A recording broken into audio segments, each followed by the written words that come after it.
omwana akuuma obufumbo.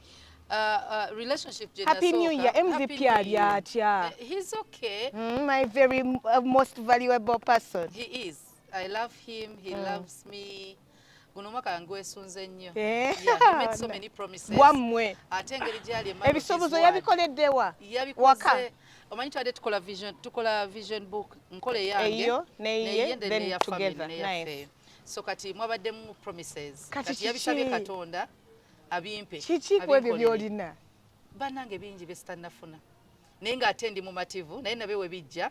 I bless the Lord. Because nina ka video ke nalaba.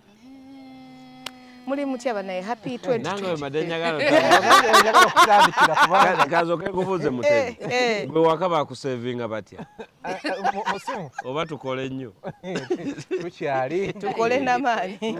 Tukyali tukola bukozi. Bacha kuyita n'eryeka. Mutebi. Naye wongamba bwogamba nti guno omwaka waliwo ebijja. Nze ffe tulina nze nina kikubiranga leeza amaanyi.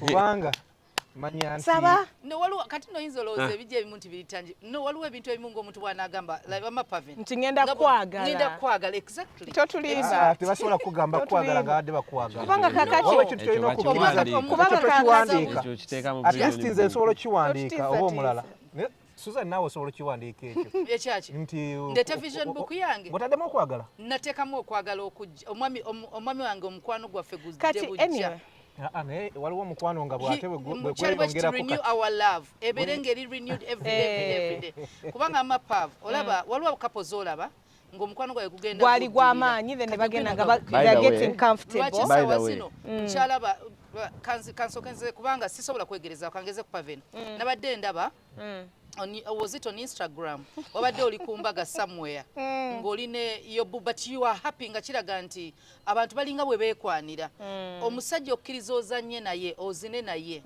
kitegeeza omukwano gwe ye buli lunaku aba guli renewed so tulina kisabira kitegeeza nti paveni n'omwami ba maintaininze ekyo it's not just omanye okumaintaininga ekintu kisigala awo